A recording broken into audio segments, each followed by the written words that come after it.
I, wanted to figure out what I was going to do next.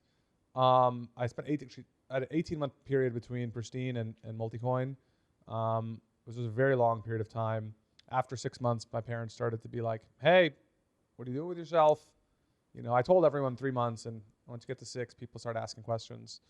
And I was trying to find what I wanted to do. One thing I knew about myself, and I actually have come to appreciate this fact even more as a venture guy, is I am very bad at coming up with ideas, but I'm very good at looking at an idea in front of me and tweaking it and iterating on it and having some sort of Socratic dialogue about a system. And so knowing that about myself and looking for startup ideas, I went to AngelList, and I don't think they have this anymore, but at the time, if you went to, this is early 2016, they'd have at the top, little tabs, and it would be fintech and cybersecurity and blockchain and biotech and, whatever like the obvious kind of major categories of startups were. And so what I made a rule for myself, which was every day I'd pick one of those tabs and I'd scroll through 100 startups per day and look at them. And some of them I'd spend 8 seconds on because I was just like, reject. No knowledge, no interest, whatever. And some of them I'd spend 2 hours on, just like digging around and make some notes. And so the goal of doing that was, to spend a few weeks just to accumulate, okay, here's my 10 or 15 or 20 more defined interest areas, and then continue the iterative process of... You triaged and identified where to focus. Correct. And so went through that process. I believe it was the third day of doing that I picked blockchain. As a category? It was one of the tabs on AngelList. Yeah, it was one of the tabs there. And started going through the startups. And of the 100 that were there, most of them were like BitPay and like Bitcoin payments kind of things. And I would say probably of the 100 I went through that day, I'm going to guess like 7 to 10 of them were doing something on top of Ethereum. I did not know what Ethereum was.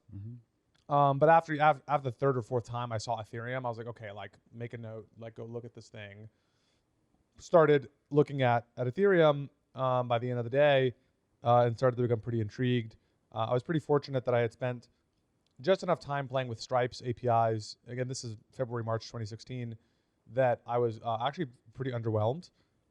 Stripe, even back then, was a fairly hyped up company, and I didn't fully appreciate why. And I went to the website and I was like, okay, it's like a simple to use API for a credit card, which did not strike me as particularly revolutionary. Embedded finance. I guess in 2009, that was revolutionary to be fair to the Stripe guys. But as of 2016, I was like, okay, whatever. And then I started fiddling around with Ethereum. And although Ethereum was 100 times harder to use for Stripe to just do basic payment acceptance, it was infinitely more flexible. And the immediate thing I understood at the time was basically what is now I would call permissionless innovation or permissionless finance. I didn't have that terminology certainly in my mind at that moment, and I don't think I appreciated the extent of that term. But kind of the light bulb turned on. So composability, Kyle was born in this moment. I think this was well before composability, Kyle. I don't think I could have foreseen different kinds of contracts and having a token standard that can connect all of them. I think that's still several years away. And from there started to, made a note of Ethereum, started to, I went through another 10 or 15 days of picking more startups, more companies, and making my little list. I ended up coming back to Ethereum kind of at the end of that process, digging more into it. Ended up not loving anything else of the other 15 or 20 names I kind of narrowed in on, and started to dig more into Ethereum. We're now coming in to call it April or May of 2016, excuse me.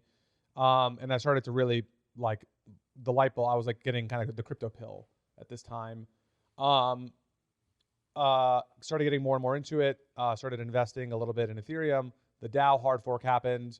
I thought Ethereum was dead for sure. It became pretty apparent within a couple of weeks that it was going to survive.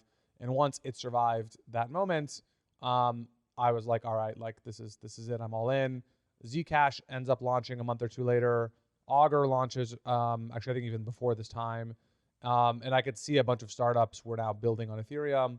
And I was kind of like, at that point, all in. So,